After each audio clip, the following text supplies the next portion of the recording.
On the tracks and in our labs, we test everything we build in the U.S., from trucks that move America to technology that will take us back to the moon.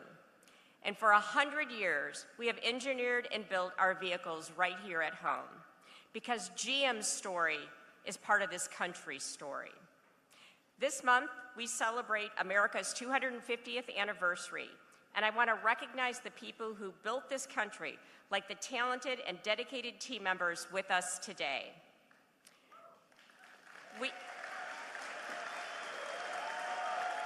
We employ more people than any other automaker in the U.S., and we will spend more than $16 billion this year on manufacturing and research and development. This reflects our continued strong commitment to the United States. So thank you all for being here today.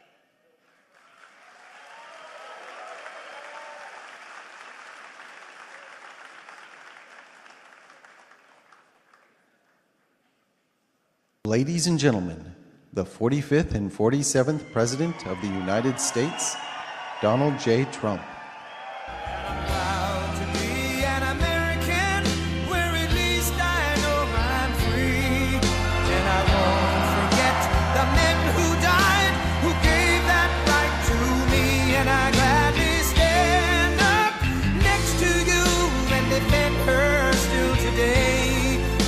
There ain't no doubt I love this land. God bless the USA.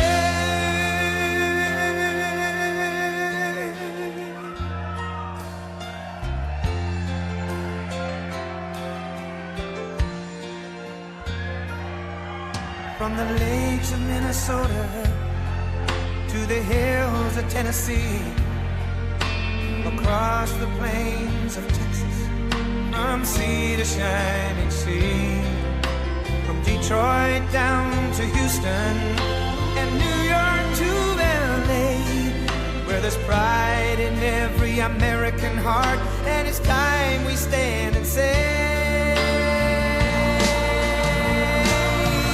that I'm proud to be an American, where at least I know I'm free, and I won't forget the men who died, who gave that right to me, and I gladly stand up next to you and defend her still today, 'cause there ain't no doubt I love this land. God bless the USA.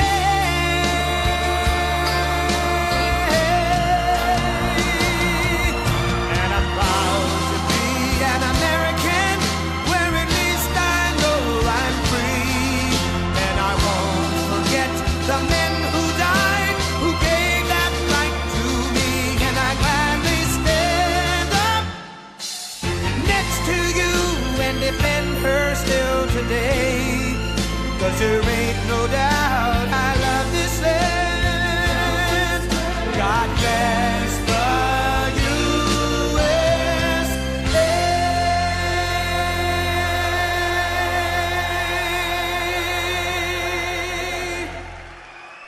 Well, thank you. Wow. Thank you very much.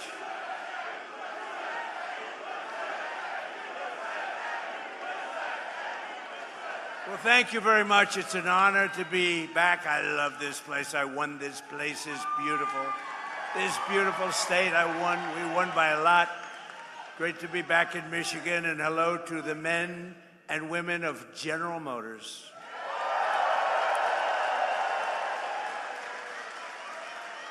And before we begin, I have to say, so I had a wonderful father, right? And he was a hard worker. He was in the real estate business. And for him, super luxury. This is the only way. He didn't want planes. They didn't have planes in those days, I don't think. He didn't want anything. You know what he wanted? A Cadillac every 2 years. This was to him. This was to him the sign of luxury. This was the greatest thing. And he got every 2 years, like you could count on it. You could set your clocks by it. And by the way, speaking of that, let's get rid of daylight saving time stuff, okay? We have a bill in. Hopefully the Senate's going to approve that one. The House approved it, and we're going to get rid of that, just to mention, you know, it's called the weave, right? We always get back to the right subject. But anyway, I did. I had a father, his luxury Mary, his super, that's all he wanted. He just wanted a brand new Cadillac, and I have to tell you a little secret. He had it stretched a little bit. This way he could be his own chauffeur. He wouldn't have to hire a chauffeur. He could drive it himself, or he could have somebody else, but he could also drive it himself. Did you ever hear that? This could be a new concept for a car. But I had a wonderful father, and he loved Cadillac, and I'm thrilled to be back in this beautiful state, and I'm honored to be the first sitting president to visit one of the most storied places in the history of American auto making, and that's the world-famous General Motors Proving Ground. And we just got back. We watched some cars, and they are beautiful cars, but I was very also impressed with, that was the largest piece of asphalt I think I've ever seen. I've seen a lot of big asphalt, but I've never seen one that big. I said, you got to be kidding. But over 100 years, General Motors carved a 5.5-mile test track out of Michigan earth and built a crucible for American cars that would change the world, and that's what happened. You have changed the world, and maybe more importantly, you have made a comeback like very few companies. You are doing really well, and Mary and your whole group have done a fantastic job. They love their cars. One of the top executives I just met, he was showing, he said, you know, sir, I just love the cars. I just love these cars. And I thought that was nice. This land bears the tire marks of every model of the legendary Chevy Corvette. It bears the scars of the first auto safety test, and that was probably pretty tough. And ever since the presidency of the late, great Ronald Reagan, who in all fairness, who I liked, but he did allow our cars to disappear into Japan and other locations. We cannot do it. We love him. But on trade, Trump is much better, much better. But this facility is proudly designed, built, and tested, the presidential limousine, affectionately known as the Beast. Have you heard of it, Mr. Mayor? I want to thank the CEO of General Motors, Mary Barra, as well as the president, Mark Royce, and the entire leadership team. Mark, really great job. The whole leadership team, the job that you've done over the last number of years especially has been incredible, and it's a display of speed and skill. Horsepower goes into these cars, and everyone's talking about General Motors, including me. That's why I'm here. And more importantly, thank you to the auto workers, the technicians, the mechanics, the welders, the engineers of General Motors, because there's no finer group of people. And it was workers like you who built this country, and now it's the men and women like you who are making it bigger, better, richer, and stronger than ever before. We are doing unbelievably well as a country. We're building more auto factories and more plants than at any time in the history of our country. And someday the fake news is going to be writing stories about it. They don't like to write those stories. That's why they call them the fake news. But for decades, the auto workers and manufacturers of this great state were sold out and betrayed by globalist politicians and corrupt special interests who let other countries steal your jobs, pillage your factories, and loot the crown jewels of American industry from Detroit and all over our country. They were ripping us off, not only in the auto business, but in many other businesses. Every president before me promised to stop it, but none of them did anything. They did nothing. But now, at long last, Michigan finally has a president who stands up for Michigan auto workers and puts America first. You know, you had a leader, I don't know if he's still with you, Sean Fain or something. This guy was bad news. I never spoke to him, never saw him. He was a Democrat. He thought that Biden or Kamala would be wonderful. You would have, Mary, I hate to say it, you wouldn't have an auto industry right now if they got elected. You wouldn't have an auto industry. But I don't know what happened to the guy. Somebody said he got fired, but I can tell you, the people that count, those people love Trump. Because I've done more for you than your parents, okay? Your parents are good. I'm not going to knock your parents, but I have been better to you than your parents. That I can tell you, and they would agree with me. Wherever they may be, they would agree. Today, I'm proud to say that the auto industry is back, and America is back, and it's pulling Detroit and Michigan along with it. Our country is so successful, it's pulling it along, but you have some great representatives that are going to become governor, senator, congressman, women. But you have some great people. I'm going to mention them in a second, because under Sleepy Joe Biden, hold it. What's better, Sleepy Joe Biden or Crooked Joe Biden? Let's go. Sleepy Joe Biden, Crooked Joe Biden. They're both true. They're both very true. The United States had the highest trade deficit ever recorded. So we had the worst trade deficit, and our country was losing more than $1 trillion a year on trade every single year, and it got worse and worse. And if they were in there now, that number would be close to $2 trillion. The trade deficit in automobiles was more than $300 billion annually. That means outside countries and companies were coming in and just robbing us blind. And it was causing tremendous problems for your jobs. But now all of that is changing because I placed historic tariffs on foreign producers and manufacturers, including a 25% tariff on foreign automobiles, something that no other president had the courage to ever do.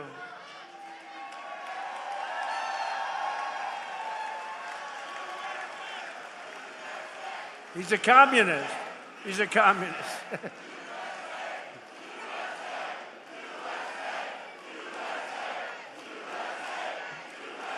Thank you. He's a communist. We're running against communists. Now, this is great. What's going on? But we're going to win very big. No, I didn't even hear the guy, I think. You see what they want to do? You see what they want to do? They want to take your houses. They want to do things that nobody's ever even thought of before. They want to take your money. They want to raise your tax up to 80%. I gave you the biggest tax cut in the history of our country, so we'll keep it that way. And I said this morning, they also want to fire the police. They don't want police and they don't want prisons anymore. I think that's a great idea. Does everybody like that idea? No police. They want no police and they want no prisons. Where are these people coming from? But I also put a 25% tariff on all foreign trucks. So I called Mary about a year ago and I said, I hear that foreign trucks are killing us. She said, that's true. I said, congratulations. I'm going to put a 25% tariff on the foreign trucks. And you are doing a phenomenal business now with trucks. So they were killing us in trucks, and now we're killing them. My policy is simple. If you make your truck or your car in a foreign country, you have to pay for the privilege of sending it into our market and making a lot of money. But if you build in a factory in Michigan or someplace in our country, and make your automobiles or trucks right here in America, you pay zero tax and zero tariff. You pay zero tariff. There are no tariffs.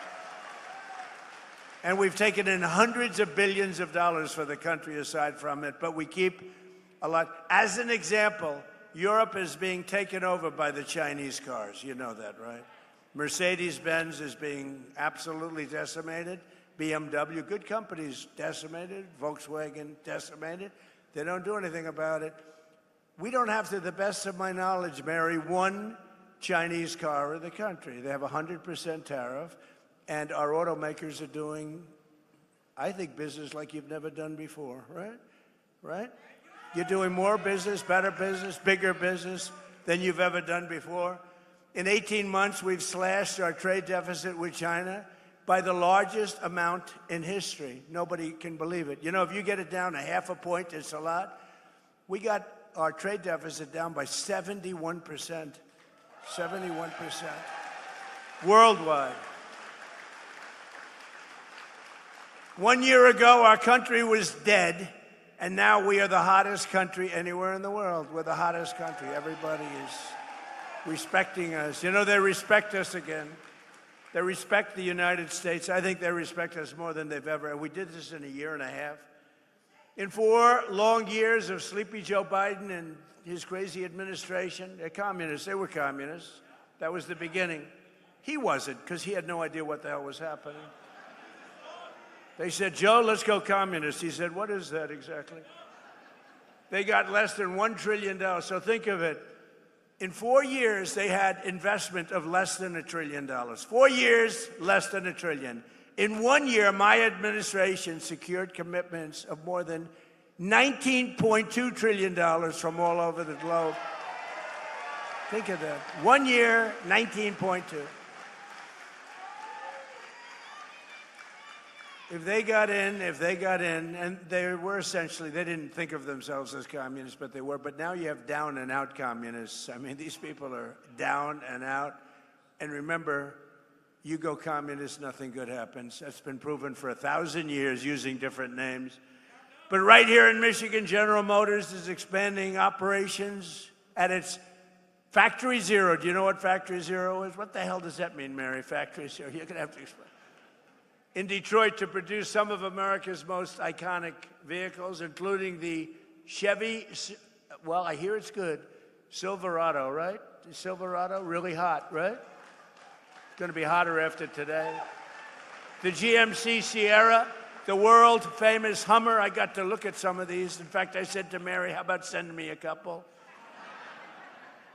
And one and only the Escalade. You know, we ordered, I think, 250 Escalades, right? We ordered 250 Escalades. That's so we look sharp in those cavalcades, you know? We look sharp in those Escalades. Our guys are very spoiled. They're very spoiled. They like the Escalade, so do I. They were great to deal with. General Motors, they're making literally 250 of them, and it was about time. In 2026, GM increased truck and SUV production by 20%, and in the past 2 years, the company's invested $9 billion in bringing factories home to the USA. They're coming back home because, frankly, when they build here, there's no tariff. It's really not complicated. A lot of people don't understand that. They say, oh, what does it mean? They have no idea. They don't have a clue. But Mary understood it. Her whole group understood it, and they're coming back home where they belong. So I just want to congratulate General Motors. That's why I'm here today. I'm very proud of General Motors. For years, you watch companies move production from America down to Mexico. Mexico. I love the way there's a very nice president of Mexico. You know that. She's very nice, and she speaks beautifully, and she calls it Mexico. So I said to a group the other day, and we will stop all business going to Mexico. And they didn't know what the hell I was talking about. It didn't come out as well, Sean. It didn't come out as well. This is a great gentleman, heads up transportation. He's also world championship tree climber, 5-time champion tree climber. Can you imagine? I only hire these crazy people that do things like that. He was the lumberjack. He was the world champion going up a tree 100 feet, right? That's high. I saw an old picture of you doing it. I said, he's crazy. That's why I like him. But he's a 5-time world champion. You know who that is. So, and his wife maybe is even superior, a big star of television, Rachel. She's doing all right. Sean Duffy, Rachel Campus Duffy. But, you know, I liked him a lot. I always liked him. But when I heard he was a world champion of a tree, but any kind of world champion I'm okay with. When you're a world champion of anything, but that's pretty good. But down in Mexico, and they're coming back, and production's moving from Mexico, and companies are actually moving production from Mexico back to America. Before they left, they went the other way. Now they're all coming back. Toyota, Hyundai, and others are relocating production back to the U.S. Ford is investing $3 billion to build parts of its new pickup truck in central Michigan. All these things I told you, but only Brian. Where's Brian? Come here. Get up here, Brian, will you please? He's the only guy that believed me. But boy, did he believe me. I wanted to just hop over. Come on. Don't worry about it, Secret Service. He's okay. Come on up here, Brian. See the way he can do that? Look at that. He evaded. I'm sure they're thrilled. Come here, say a few words. Thank you, Mr. President. Well, we can thank this gentleman right here for all these jobs coming back, and I hear it all the time from all my connections at all the different auto plants around the Metro Detroit area. Jobs are coming back to America. You know, Kamala Harris was running against this guy when he ran for re-election. She wanted to get rid of the internal combustion engine, and crazy Sean Fain endorsed her. So we've got to change the mindset. We've got to build, if they want to sell in our market, they got to build it in our market. And that's what this guy told them. So thank you, Mr. President. It's because of you, you saved our domestic auto industry. Thank you.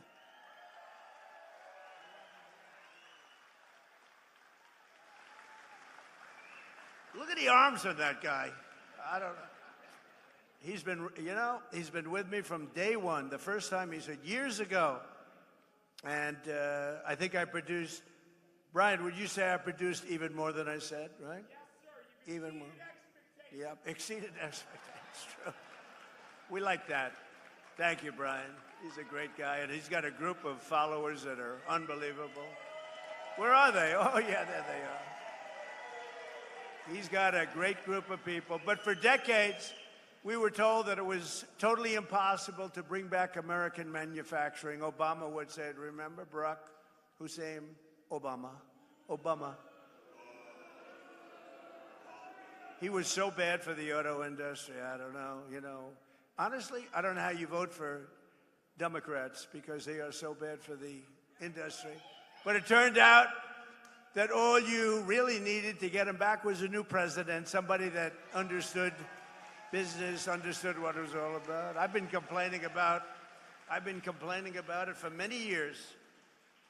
On day one, I ended Biden's insane electric vehicle mandate that would have crushed the U.S. auto industry forever, would have never come back.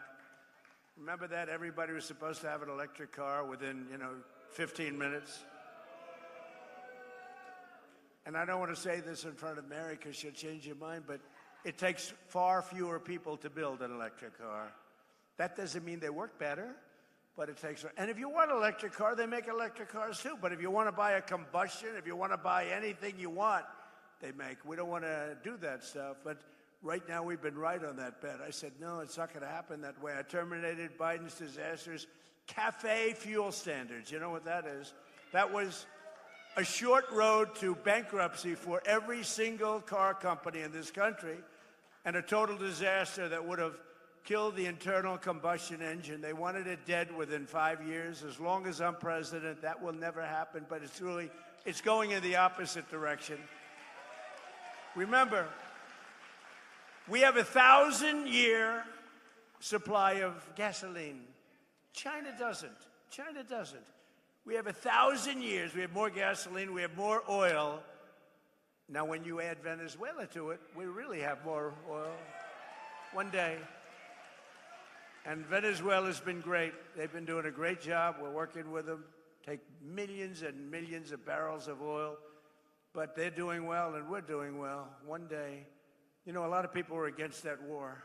We don't want the Venezuela. What are you doing? What are you doing? After we won in about 48 minutes approximately. They said, oh, that was a good move. Well, the same thing's happening in Iran. People just don't see it. We have destroyed their Navy.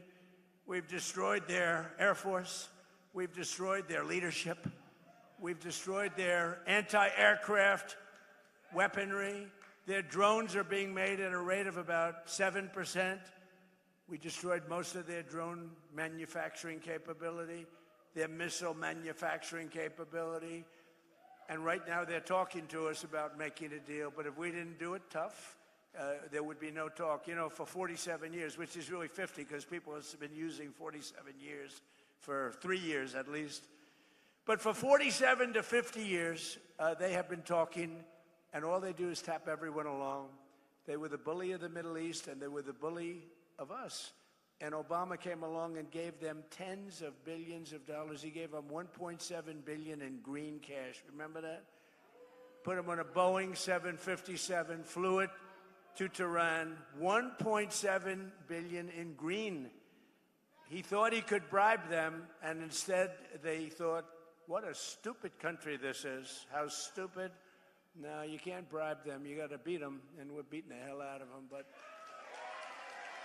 we'll see how it turns out. Right now, they have very friendly negotiations going on. And by the way, how good is our Navy with a blockade? Now, one boat gets in. We have a blockade. They'd love us to, please, we don't want the blockade anymore. They're saying, please, please, no blockade. And I approved the single largest deregulatory action in American history, repealing what is known as the endangerment finding, which will save American families an average of almost $3,000 on new cars, SUVs, and trucks. What a difference. And today I'm giving all American car companies the right to build what are known as tiny cars. You know what that is? These little, because I go over to Europe and I see these little cars all over the place. And I say, why aren't we making them? They send some over.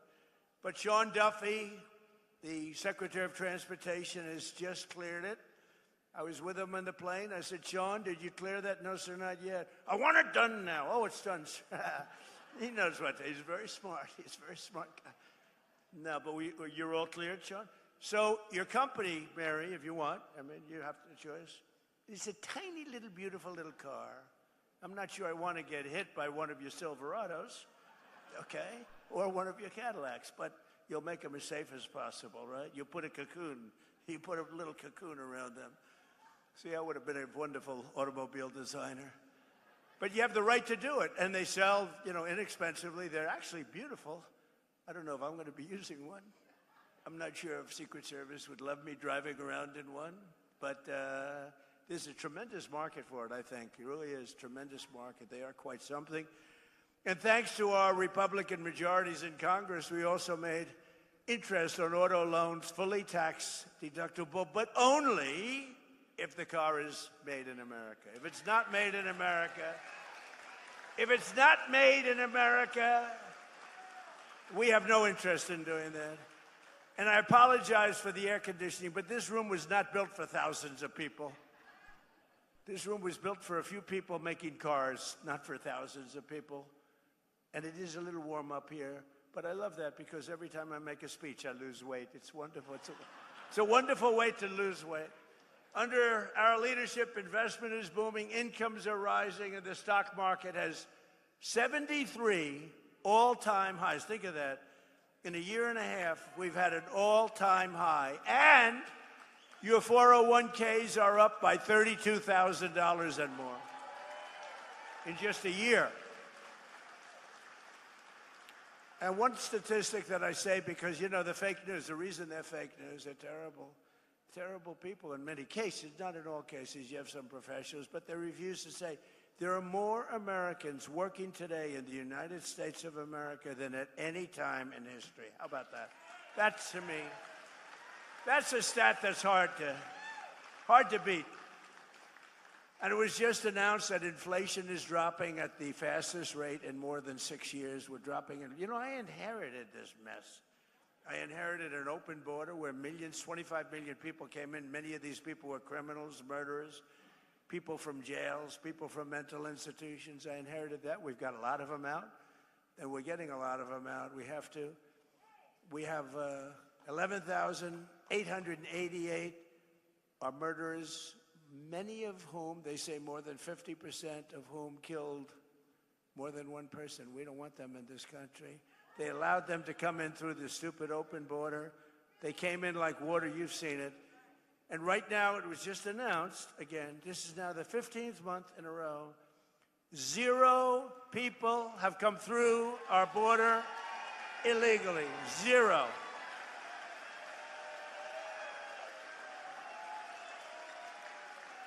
But it all started, I won the election. We won in a landslide, by the way, and won this state so big. This is always a hard state. I don't know why it's hard to win, but it seems to be for Republicans, but it probably won't be anymore. We have great candidates. But, it's really amazing. They always try and blame me for high prices. I have my first news conference. I win. I have a news conference like a day later. And I say, any questions? Why are prices so high? You have to understand. I just got there. They say eggs. I remember eggs. Eggs were like 4 or 5 times higher than they were a few years ago. You couldn't get eggs. They wanted me to use plastic eggs for the Easter egg hunt because they were unable to get eggs. And I said, we'll take care of it. We got it taken care of quickly. Now eggs are much lower than they were when we first started. And that's true with everything else. And you'll see how true it's going to be after we get rid of the nuclear threat of Iran, which will be very quickly. But I had nothing to do with it. You know, they have this term. So here I am. I'm one day in office, and the fake news goes, affordability. Affordability. I said, what's affordability? What's that all about? Prices are too high. I said, I'm here for less than 24 hours. But we've brought down prices. Last week it was announced that inflation's gone down faster than at any time in the last 6 years. When the fuel comes down, which it did for a little while, then they didn't behave, and I had to go back, and now they're behaving again. You know, it's like playing a banjo. But every day we're fighting to put more money in your pockets, and that's what we're doing, and we're doing it better than anyone. At the same time, we're making this country safe, because we're not going to let lunatics have a nuclear weapon. You want to see disruption? You want to see some disruption? But with the help of our Republican majorities in Congress, I proudly signed the largest tax cuts in American history for the second time. Because in my first term, we had the greatest economy in the history of our country. We got hit with COVID at the end, but we did a great job in that. Operation Warp Speed and the whole thing. We did a great job. Didn't get credit, but that's okay. But we had the greatest economy in the history of the country, and we're blowing it away this time. We're blowing it away. You're going to see the results very soon. I'm a little bit upset because in 2.5 years, you may have a different president. May. And that president will be saying how great the economy is doing. Look at all the jobs that he produced. We have more factories being built than at any time in our country's history. They're all going to be opening now and soon. And I got some guy or woman who is going to take credit for that. Will you please remember that I did it, okay? I did it. I did it. I'll be sitting home. I'll be reading the papers, I'll be watching television, and I'll be having some guy like last time, a real idiot, stand up, say, we are doing record business, we are making more automobiles. But by the way, don't worry about it, Mary, they'll screw it up. It won't take them long to screw it up. But we're not going to let that happen. Our great, big, beautiful bill gave us no tax on tips, no tax on overtime, and no tax on Social Security for our great seniors, right? That's our big deal. And the overtime you're working, and I don't know much, but I know you're making a lot of cars, more than you've ever made before. I assume, are they getting a little overtime, Mary? She doesn't want to say it. She is. I know you are. No tax on that overtime. Think of the no tax on tips in Nevada. I went, and a young lady came over, a beautiful waitress. She was a waitress and very beautiful, but I'm not allowed to say that politically. Because if you call somebody beautiful, that's usually the end of your political career. But she happened to be beautiful. And I say, what's going on? Oh, sir, I'm getting killed with tips. Sir, there should be no tax on tips. I say, what? I'm sitting down with a group of people, very boring group. We're all bored. At my hotel in Las Vegas, and she comes up and she says, sir, there should be no tax on tips. I say it one more time. And I went outside, and I spoke to the fake news that follow me all over the world, looking for me to make one little mistake. If I make one little mistake, if I mispronounce a word, which doesn't happen often, if I fell, oh, they're waiting. They would love to. Because I knock. You know, you can't fall every single time you come up on a day. It's like Biden did. Oh, if I slipped even a little bit, it would be headlines all over the world. So I'm very careful, very judicious as I walk down the airline, way the hell up in the sky. Go nice and slowly. We don't want to give them, but it's true. It's like what they do. I mean, it's so unfair. But they know how well we're doing, and now they're starting to report it because they have no choice. Because every record that's being broken, all these records that are coming out, not only in your business, we're leading in AI. We're beating China in AI. Nobody expected that. We're building more plants than anybody in the world. And frankly, the businesses are all moving. You know, many of these businesses, they left here and they went to foreign countries. They went to Germany. They went to Mexico and Canada. They went to Japan. They went to South Korea, car businesses, a lot of businesses. And now they're coming back home where they belong. And according to a report released just last week, the great big beautiful bill saved more than 170,000 Michigan jobs. You saw that. Think of that. If you took 170,000 people off of your tax-paying payrolls, think of how many people that is, filling a big stadium up 3 times. But remember, every single Democrat, it's a new word that I use, Democrat, I just exchange the E for the U. It works out quite nicely, thank you.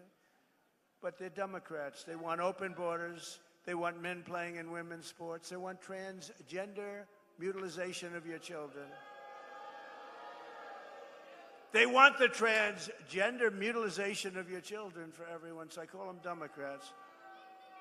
And the Democrats don't want to have voter ID. And the Democrats do not, Brian, you know this, they don't want to have a thing called proof of citizenship. So why doesn't somebody want voter ID or proof of citizenship? Because they want to cheat, okay? There's only one reason. Actually, most Democrats do want it. It's only the politicians, because they could never get elected. If that ever gets approved, they will never get elected again. But every single Democrat in Congress voted against our massive tax cuts for working families. All of the things, no tax on tips, no tax on overtime, no tax on Social Security, all of these things they voted against. They just voted against. They voted against voter ID. They voted in favor of the transgender mutilization of your children, in favor of men playing in women's sports. I've looked at men playing in women's sports. It's very unfair. I had one of the top NFL football players standing next to a wonderful female athlete, and they were playing a game of football. If you can believe this whole thing, this game did not work out very well. This was not a game that she will ever want to play again, I will tell you. The whole thing is crazy. There's something wrong. These people are crazy, and we can't let them get into office and ruin our country. We can't do it. And the congressional Democrats voting for tax hikes, they're voting for open borders. The Green New Scam are their side. Remember the Green New Scam? Everything had to be green, the world is going to collapse, it's going to be gone. 15 years ago, they were saying we only had 12 years left, but we're still here. But they're siding with the radical left communists taking over the party. They want, in other words, the normal socialists who can destroy a country, too. They're not going fast enough. Do you remember, like in one of my State of the Union speeches, I said, we will never be a socialist country. But I was right. We're going to be a communist country. That's what they want. They skipped socialism. Can you believe it? But communism is the greatest threat to our country in history, including even World War I, World War II, Pearl Harbor, or 9/11. I mean, this is a serious threat because they're going to promise all sorts of things. In 1 year, the country will be absolutely bankrupt. You'll live in squalor. You'll live in fear. You won't have police. You won't have firemen. You won't have anybody. You're going to be, it's a disaster. Even the thought of it is a disaster. And we have the hottest country in the world. We don't want to have it, and we have to be strong about it. We can't be nice. You know, a lot of the Republicans are nice. We're a very nice party. We shouldn't be so nice, to be honest with you. But we can't let them get their claws into this incredible, they call it an experiment. I don't think it's any longer an experiment. This has been going on for a long time. We have good years, bad years. We're having the single greatest year we've ever had as a country. We're not going to let these people destroy it.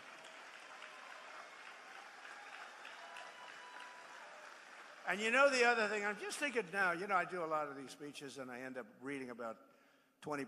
Isn't it nice to know that you have somebody that doesn't have to read a speech? And it's even better to know that you have somebody that can read a speech if he wants to. The other guy couldn't even read a speech. But I'm just thinking about it. This is maybe going to make news because I've never said it. I'm just thinking about now, when they take something over it's always dirty. The sidewalks are dirty. The people are, I hate to say this, not clean, okay? The curbs are loaded with you-know-what. The smell is terrible. I mean, I see it happening to cities. Blue cities are all blue. They're all blue. We don't have problems with the Republican-run cities, I mean, for the most part. But they're dirty. I said to somebody about a certain city, I don't want to say the name of it, but it's run by the radical left. I said, how is it doing? Because I love it. And they said, it's filthy dirty. It's so dirty, they've never seen it like that. It's so filthy dirty. And I just thought of it. Nobody ever says that. You know, I'm sort of a clean freak. I like clean. Do you ever see Washington, D.C.? Do you see what happened? Washington, D.C., it was filthy. Graffiti all over the place. We fixed up 72 monuments and fountains, and we've done an unbelievable. We took the graffiti off the beautiful marble columns. We have new grass going down. But you know what we did the best? We stopped crime in Washington. It's down 88%. And we moved out over 5,000 career animals. We moved them out, and it's really considered a very safe city. All the restaurants were closing up. Nobody wanted to operate a restaurant. We have a great restaurant here. Where are you from, Michigan? Where's my restaurateur? He was one of the great. Where's Mark? Mark, you're right. How'd you get such a good seat? He's a great restaurateur, but everything you have is clean. But you know, it's true, and I'm just saying, they take over. Everything becomes disgusting and dirty. It's dirty and filthy and grimy. It's not clean anymore. Look at Washington, D.C., what I've done in a short period of time, working with the Department of Interior, Doug Burgum, and the whole group. We have done some job. We've taken graffiti-filled statues all over the city, and monuments, and waterfalls, and everything. The beautiful reflecting pond where we get, I mean, we did some job. Somebody comes along and starts cutting it with a knife. They're sick. It's in the hospital now, but it's going to get better very soon. It's almost ready to open. We could have kept it that way for a while, but I didn't want to do that. I want to have it fixed perfectly. But these people are very terrible. But think how beautiful Washington, D.C. is. But the most important thing is we have very little crime. And there's a statistic that's incredible. 2% of the people create 91% of the crime because you can handle 2% of the people. We get them out. We get them out. And our military, our National Guard has been unbelievable. And they work with the D.C. police. But they've been unbelievable. So I just want to thank them. But Washington, D.C. is now, again, and it's going to get only better. It's going to get all new grass. The parks are getting all new grass. I have a man who's a fantastic man, one of the biggest grass growers. I know everybody. I know grass growers, but he's actually a very rich guy. He wants to fix up the parks, all brand new grass. We're going to do a job. He donated the grass for the White House. We're building a heliport, and we're building a drone port, and we're building a great ballroom and a military facility as part of it, and it's incredible. And people cannot believe how it looks.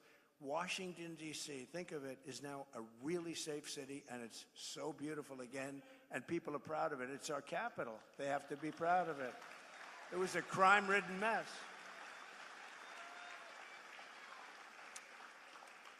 And the other thing, I got a call from the governor of Louisiana, and he said, sir, we have Mardi Gras coming up in New Orleans. Could you please help us? We are such a disaster. The crime is so bad. And they've had a lot of problems with crime. And I sent our team in there and called me back. He said, you know, crime is down almost 80%.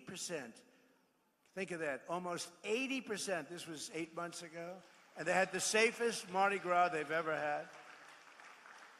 And in Memphis, Tennessee, the governor called, and the mayor called, the Democrat mayor called. They need help.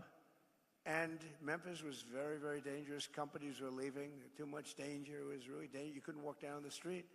And now crime there is down 77%, and it's getting better all the time.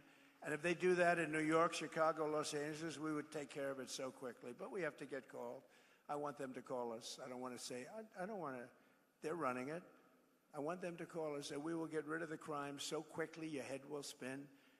But we're pleased to be joined today by some of the incredible patriots fighting for our Michigan workers, including representatives, a friend of mine, she's unbelievable, Lisa McLean. Stand up, Lisa.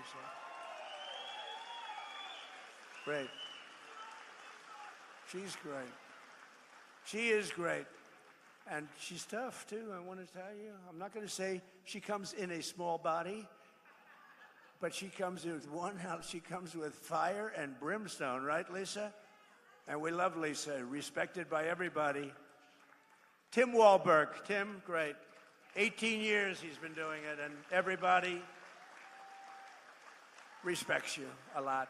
Thank you, Tim, very much. Appreciate it. Another congressman who's doing really good. He's going to have a tough race. You got to help him. Tom Barrett. He's here someplace. Where's Tom? Tom? Come on up, you three. You come up. Lisa, come on up. And John James, come up. You have to win, John James. You have to win. I also want to thank Secretary of Transportation Sean Duffy, Michigan House Speaker Matt Hall, Army National Guard Captain Mike Bouchard. Where's your father, Mike? Where's your father? Where's Mike? I just met your father. He's the best-looking police. Where's Mike? You want to come up? Come up here. Come here. Your father's so proud of you. He's standing, and he had more medals than anybody I've ever seen. He's saying, my son is doing good, sir. I said, he is doing good. Navy veteran Amir Hassan. He's a congressional candidate. We got to get elected. He's good. Thank you, Amir. And Amir comes from a great General Motors family, a long line of General Motors, and former congressman. So here's a man who's running for the Senate. I happen to think he won last time, okay? He's a great guy, and he is respected all over Washington. He's one of the best candidates we have anywhere. He's smart, he's tough, he's fair. His name is Mike Rogers, and he will be a great senator. Mike, come on up. Come on. I'll let a couple of them say a couple of words. I'll be right back. Is that okay? Come on up here, Mike. Say a couple of words. Well, thank you, Mr. President. Thanks for gracing your presence here at the General Motors facility and bringing jobs back. Yeah, you bet.